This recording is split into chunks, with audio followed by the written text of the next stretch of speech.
il est temps de tourner la page, et je veux le faire avec toutes les bonnes volontés, de manière synthétique, pas dans une perspective démagogique et électoraliste, car je ne me serais pas présenté si je sentais que cette perspective de renouvellement était possible par d'autres candidats. Bonjour, je m'appelle Bernard Charlonex et j'ai décidé de conduire la liste Une alternative pour Chartres dans le cadre des élections municipales de 2026 à Chartres. Comme je le dis dans ma déclaration de candidature, la démocratie c'est l'alternance. L'alternance suppose la liberté de choix. C'est donc en ce sens-là que je propose ma candidature, puisqu'il me semble que dans le kaléidoscope de ce qui est proposé à Chartres, il manque quelque chose, et quelque chose d'important pour l'essentiel, qui est de permettre aux Chartrains et à Jean-Pierre Gorge, son équipe, d'éviter de faire le mandat de trop.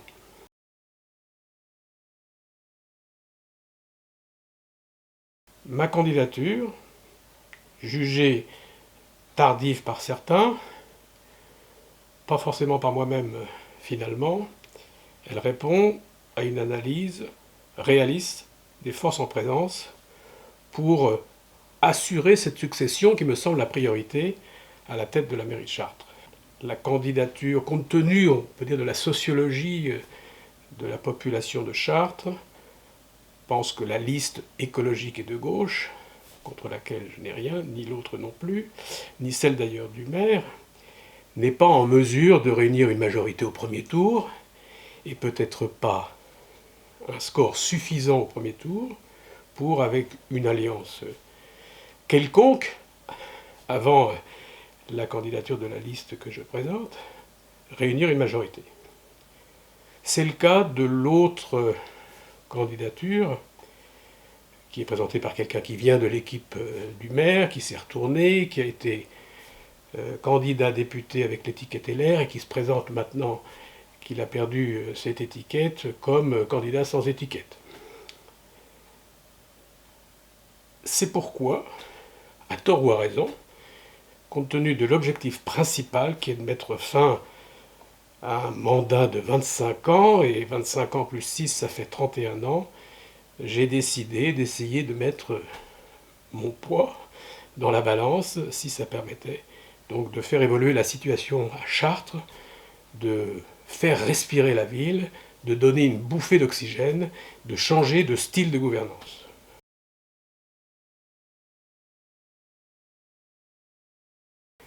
Alors dans ma déclaration de candidature, j'indique que je suis ouvert aux alliances.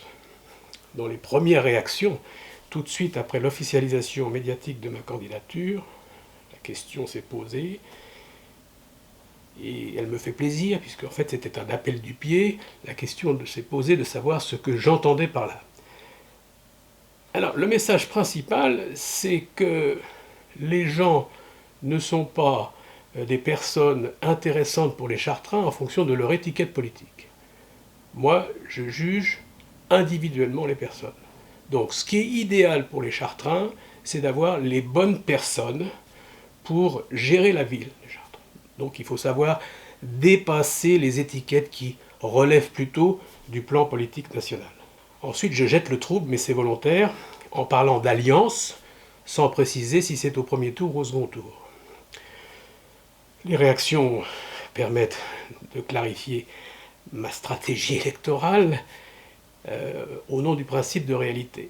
Je pense qu'il ne peut s'agir, pour être honnête vis-à-vis des Chartrains, que d'alliance au second tour.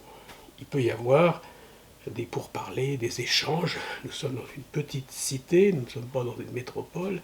Entre les candidats, tout ceci peut se passer civilement, y compris avec le maire sortant, s'il en est d'accord.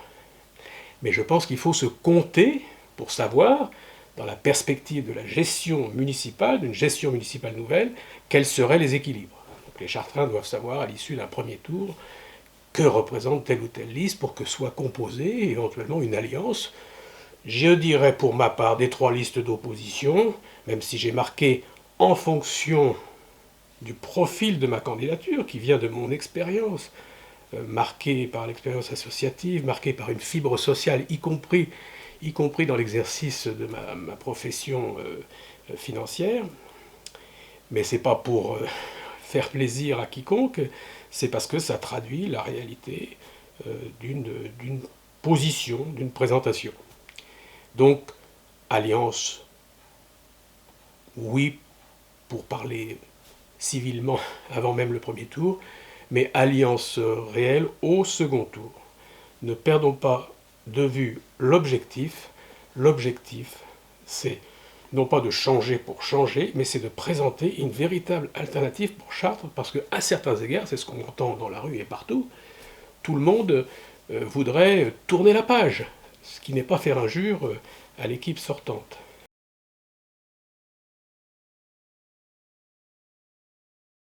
Après 25 ans de gestion municipale de la même équipe, grosso modo, n'a pas l'audace de présenter un programme casqué et botté, comme je dis dans la déclaration de candidature, aux Chartrains.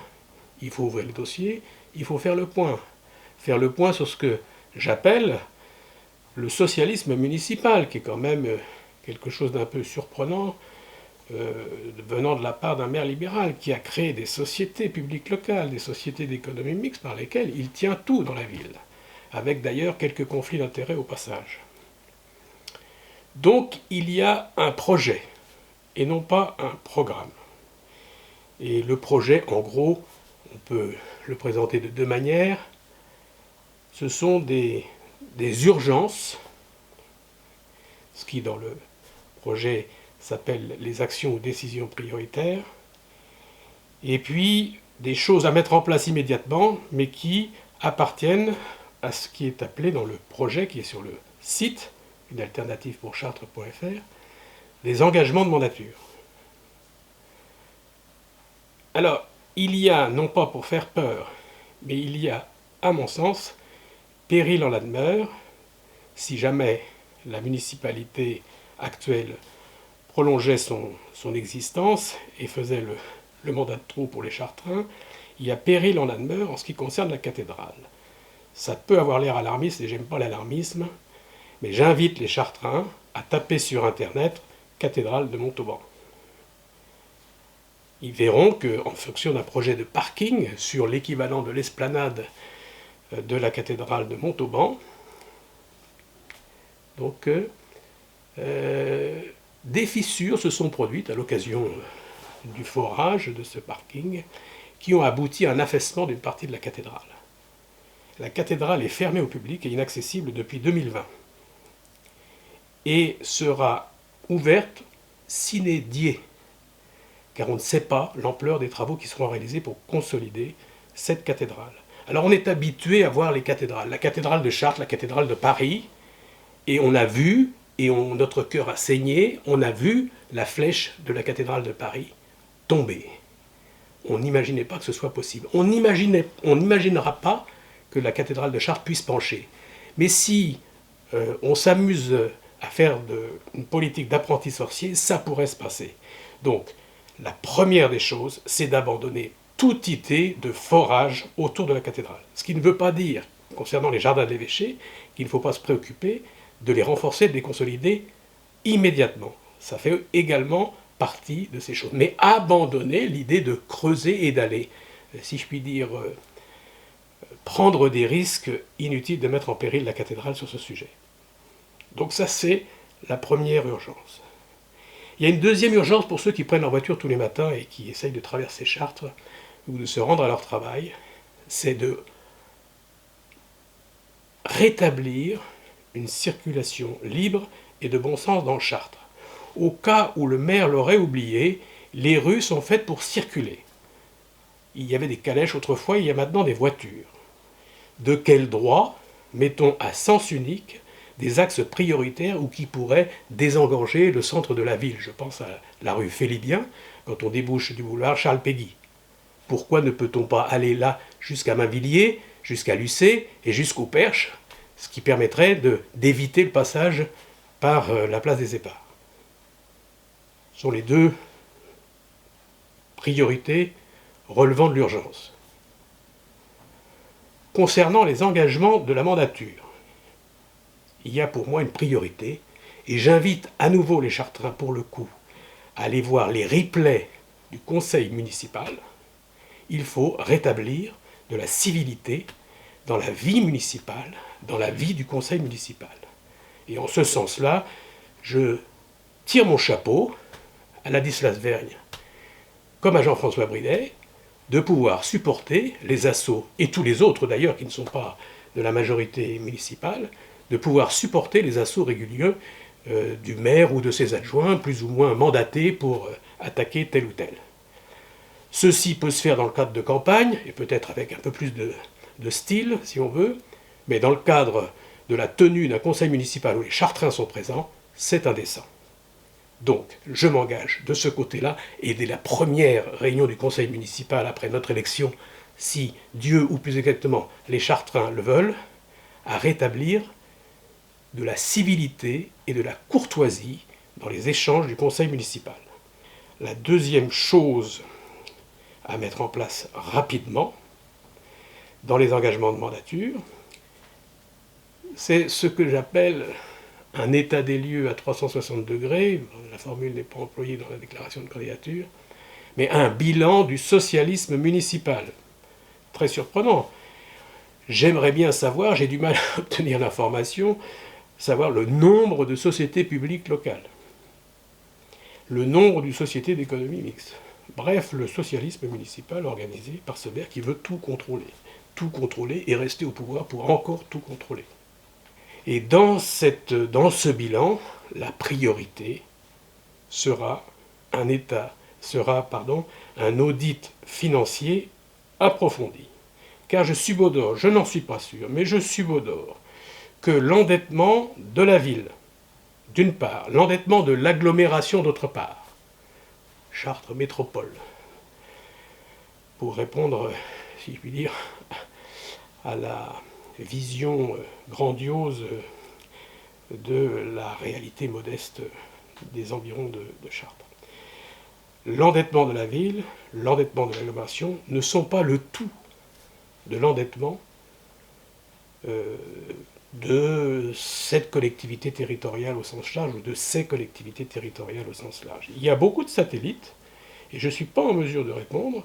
Et donc, je pense que les Chartrains ne le savent pas. Moi, je suis candidat, j'essaye de savoir, mais je ne le sais pas encore. Est-ce que, la question se pose de savoir si l'endettement des sociétés publiques locales, des sociétés d'économie mixte, est consolidé avec l'endettement de la ville et de la communauté d'agglomération qui permettent à la municipalité sortante de dire qu'on respecte les grands équilibres financiers, Chartres n'est pas surendettée, et on a un ratio de désendettement de 9 ou 10 ans. Ratio d'ailleurs à vérifier, puisqu'il n'est pas le même selon les personnes qui parlent. Donc ça me paraît, dans ce bilan du socialisme municipal, l'aspect principal, la tâche, disons, principale et urgente, à faire qui est en rapport, si je puis dire, avec mon profil financier, on ne s'en étonnera pas, mais je pense que tous les Chartrains, et dans le contexte de la Beauce, voudraient savoir où en sont les comptes de la ville de Chartres, où en sont les finances publiques locales pour de bon.